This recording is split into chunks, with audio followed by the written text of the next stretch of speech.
BJP. നേതാവ് Prakash ജാവ്ദേക്കറെ കണ്ടിരുന്നുവെന്ന് സമ്മതിച്ച LDF convener EP. Jayarajan. തിരുവനന്തപുരത്തെ മകന്റെ ഫ്ളാറ്റിൽ വെച്ചായിരുന്നു കൂടിക്കാഴ്ച എന്നും രാഷ്ട്രീയ കാര്യങ്ങൾ സംസാരിക്കാൻ താൻ കൂട്ടാക്കിയില്ലെന്നും ഇ.പി. ജയരാജൻ പ്രതികരിച്ചു.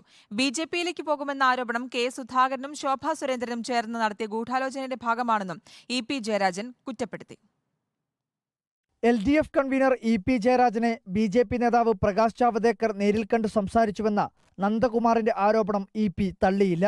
തിരുവനന്തപുരം ആക്കുളത്തെ മകന്റെ ഫ്ളാറ്റിൽ മുന്നറിയിപ്പില്ലാതെ ജാവ്ദേക്കർ എത്തിയെന്നും രാഷ്ട്രീയ കാര്യങ്ങൾ ചർച്ച ചെയ്യാൻ താൽപര്യം പ്രകടിപ്പിച്ചെങ്കിലും താൻ കൂട്ടാക്കിയില്ലെന്നും ഇ.പി. വ്യക്തമാക്കി. കെ. സുധാകരനും ശോഭാ സുരേന്ദ്രനും ചേർന്ന് നടത്തിയ ഗൂഢാലോചനയാണ് മറ്റാരോപണങ്ങൾക്ക് പിന്നിലെന്നും ഇ.പി. കുറ്റപ്പെടുത്തി. കെ. സുധാകരനും അതുപോലെ ബി.ജെ.പിയുടെ ആലപ്പുഴ സ്ഥാനാർത്ഥി ശോഭാ സുരേന്ദ്രനും ആസൂത്രിതമായൊരു ഗൂഢാലോചനയായിരുന്നു അത്. അതിൽ എൻ്റെ പേര് വലിച്ചഴച്ചു. തെരഞ്ഞെടുപ്പിൻ്റെ അവസാന നിമിഷങ്ങളിൽ മറുപടി പറയാൻ സമയമില്ലാത്ത സമയത്ത് സുധാകരൻ്റെ മേലെയുള്ള ബി.ജെ.പിയിലേക്കുള്ള പോക്കിനെ ലഘൂകരിക്കാനുള്ള ഒരു ശ്രമം നടന്നു. ഒരിക്കൽ പോലും ശോഭാ സുരേന്ദ്രനുമായി നേരിട്ട് സംസാരിച്ചിട്ടില്ല. മകന്റെ ഫോണിലേക്ക് അവർ സന്ദേശം അയച്ചിരുന്നുവെങ്കിലും മകൻ അതിന് മറുപടി നൽകിയില്ലെന്നും ഇ.പി. ജയരാജൻ വ്യക്തമാക്കി. അവനൊരു വിവാഹത്തിൽ പങ്കെടുക്കാൻ പോയി.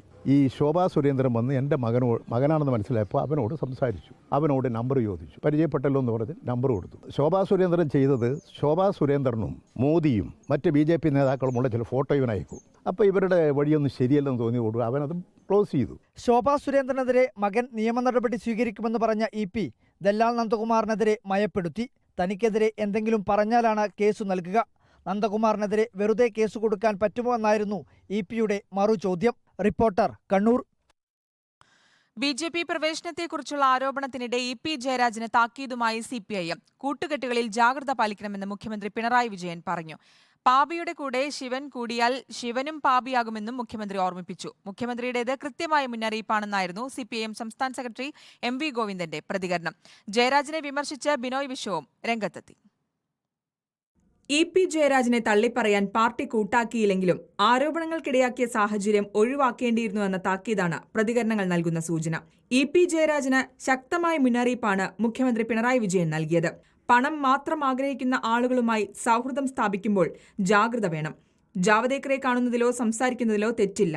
ഇ.പി.ക്കെതിരായ ആരോപണം സി.പി.എമ്മിനെ ലക്ഷ്യം വെച്ചുള്ളതാണെന്നും പിണറായി വിജയൻ പറഞ്ഞു. സഖാവ് ജയരാജൻ ഇത്തരം കാര്യങ്ങളിൽ വേണ്ടത്ര ജാഗ്രത കാണിക്കാറില്ല എന്നത് നേരത്തെ തന്നെ ഉള്ള ഒരു അനുഭവമാണ്. ആരാണോ പണം കൊടുക്കുന്നത് അതിനനുസരിച്ച് വാദങ്ങൾ അണിനിരത്താൻ ഒരു മടിയുമില്ലാത്ത ഒരാൾ. അത്തരം ആളുകളുമായിട്ടുള്ള ബന്ധമോ ലോഹ്യമോ പരിചയമോ ആ പരിചയത്തിനപ്പുറമുള്ള ഒരു നില സ്വീകരിച്ചു പോകരുത്. പാർട്ടിക്കെതിരെയും സംസ്ഥാന സർക്കാരിനെതിരെയുമുള്ള കടന്നാക്രമണമാണ് നടക്കുന്നത്. ടി.ജി. നന്ദകുമാർ ഫ്രോഡാണെന്നും നന്ദകുമാർ പറയുന്നതിന് മറുപടി പറയേണ്ട ആവശ്യമില്ലെന്നും എം.വി. ഗോവിന്ദൻ പ്രതികരിച്ചു. എ.കെ. ആന്റണിയെ പറ്റി പറഞ്ഞപ്പോൾ തന്നെ ഞാൻ അതിനോട് പ്രതികരിച്ചിട്ടില്ല.